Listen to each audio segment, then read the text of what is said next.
saya akan pastikan saya meletakkan target ataupun renew target saya.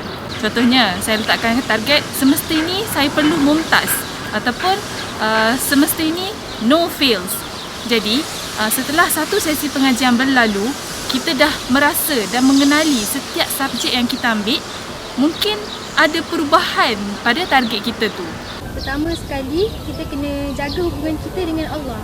Yang kedua, kita jaga hubungan kita dengan kawan-kawan kita. Dan yang ketiga dan yang paling penting sekali, jaga diri kita sendiri. Kesihatan kita. Kalau boleh study tu kena constant, berterusan. Jangan hari ni study, esok tak study. Study lah walaupun 30 minit buka buku pun dah cukup lah. Walaupun tu macam tak sempat sangat nak study. Kita fahamkan balik subjek-subjek yang kita tertinggal dan kita tak faham, supaya nanti waktu during study week tu kita betul-betul boleh belajar dan kita boleh ingat faedah ni lah. Dan itu kan persediaan sebelum kita masuk musim exam nanti, kalau boleh kita list upkan balik start topik di bawah setiap subjek. Kita perlu bersedia dari sudut format exam yang akan kita hadapi. Ada setengah subjek yang mana sistem pemeriksaannya hanyalah MCQ. Ada setengah subjek pula ada essay, ada praktikal, ada OSCE dan sebagainya. Maka persediaan kita itu bergantung kepada bentuk dan format peperiksaan yang akan kita hadapi. Juga bahan-bahan rujukan, buku-buku latihan juga perlu disediakan terlebih awal sepanjang fatrah kita nak mula membuat pecutan terakhir dalam fasa fatrah study leave ini.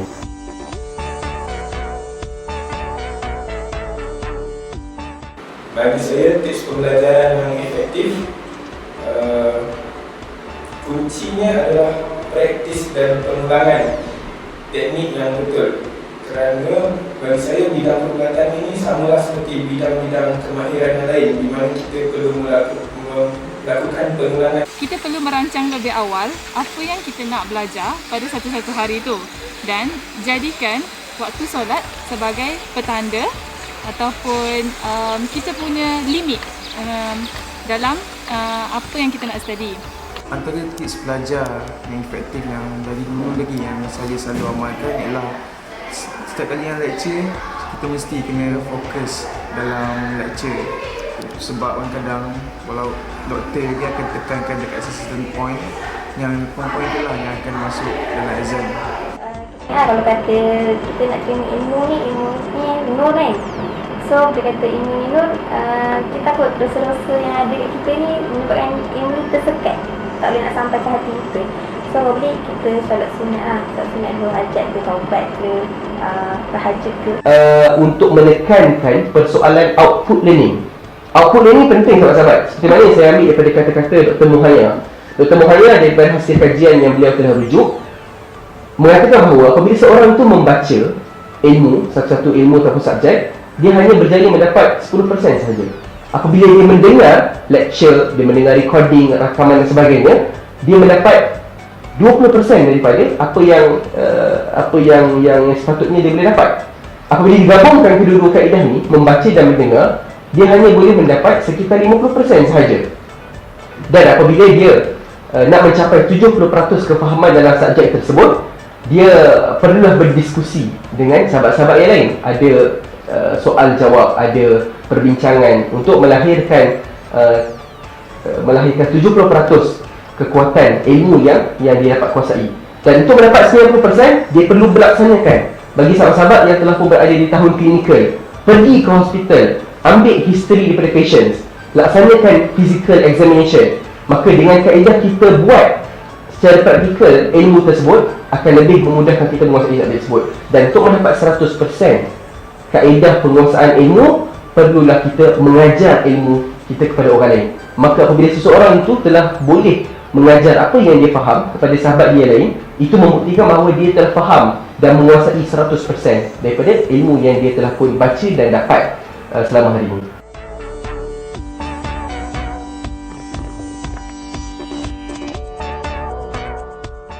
Selalunya kalau saya kat rumah, saya akan duduk sekali dengan kawan-kawan saya semua dan kita akan study sesama, dan lepas habis study tu kita akan tanya soalan lah. Tempat tu kami bertukar-tukar pendapat untuk mengisi kelompongan yang ada pada diri masing-masing. kita tengok balik pasir. Kita tengok macam mana bentuk-bentuk soalan pasir dan kita tahu teknik menjawab.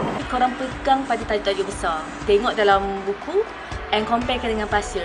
And korang pegang betul-betul kepada tajuk-tajuk besar. Kita cuba cipta satu tempat untuk kita study.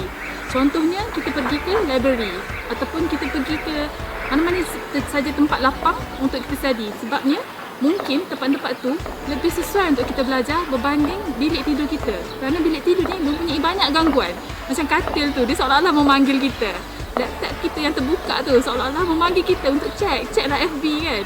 Jadi, kalau boleh, kita cari tempat lain. Saya teringat pesanan doktor saya, Dr. Toa. Dia selalu sebut, dia kata learn by heart.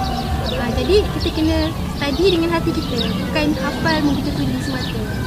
So kita tanamkan balik diri kita, ingat balik kenapa kita kena belajar sendiri. Lepas tu support system yang kat aku rasa macam itu paling penting. Sebab kita kat sini seorang kan, dan kita ada kawan kita yang lain. Kalau kawan kita tak dapat membantu kita, siapa lagi? Sebab tu kena ada body system waktu kita belajar. Kita kena letakkan diri kita di posisi orang yang belajar, bukan hanya semata-mata sebab nak jawab exam. Kita belajar ilmu tersebut yang kita sedang cuba kuasai ketika fatrah study leave ini. Kita nak manfaatkan ilmu itu secara praktikalnya semasa kita praktis medicine selepas kita grad nanti. Jadi bila kita letakkan posisi kita sebagai seorang pengamal perubatan yang akan berhadapan dengan makhluk Allah yang paling hebat ciptaannya, seperti mana Allah sebut dalam surah At-Tin, A'udzubillahi minasyaitonirrajim, laqad khalaqnal insana fi ahsani taqwim. Maka kehebatan makhluk Allah yang diberikan nama manusia ini menyebabkan kita perlu rasa sungguh-sungguh ketika kita nak belajar.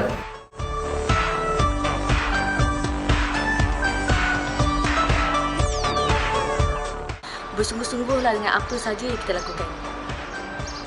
Kita mesti kena hormat semua orang, terutamanya tenaga kepada pengajar dan juga kawan-kawan kita yang walaupun kadang ada yang lebih pandai dari kita ataupun kurang pandai dari kita, kita mesti kena hormat semua orang.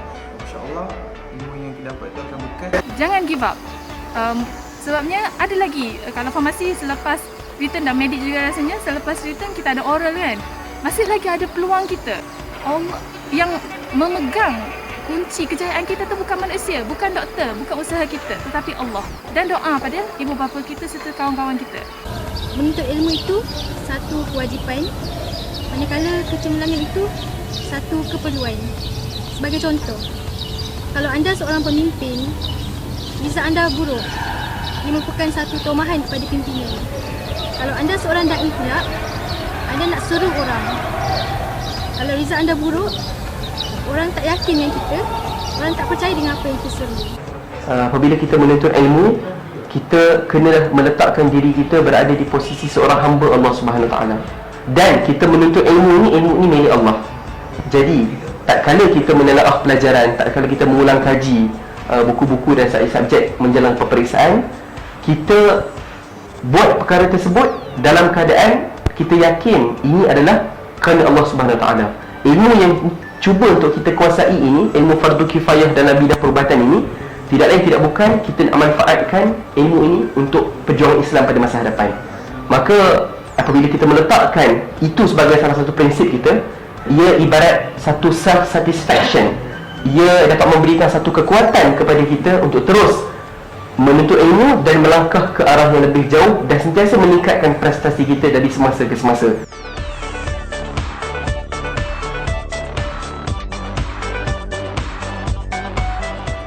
Saya ucapkan selamat maju jaya kepada semua pelajar-pelajar sains kesihatan di seluruh Mesir. Taufik Wan Najah. Okay, good luck to semua. Taufik Wan Najah. All the best kepada semua pelajar sains kesihatan di bumi Mesir. Tak kisahlah anda pelajar perubatan, pergigian maupun farmasi. Ingatlah setiap benda yang berlaku kat Mesir ni ada hikmahnya. Pandanglah dengan mata hikmah. Kita mudah rasa mengeluh, tersisih, putus. Tapi ingatlah sebaik-baik tempat kembali adalah kepada Allah. InsyaAllah semua warna jahat. Akhir kata, ingin saya ucapkan kepada seluruh ahli perubatan, selamat maju jaya dan semoga kalian semua sentiasa dipermudahkan Allah Subhanahu Wa Taala dalam menghadapi peperiksaan ini, dan semoga segala usaha, penat lelah dan pengorbanan yang telah kalian laksanakan dan lakukan ketika musim peperiksaan ini akan diberkati dan diberikan ganjaran yang setimpal oleh Allah Subhanahu Wa Taala. Sebelum saya akhiri, ingin saya petik satu kata-kata yang biasa kita dengar sebelum hari ini.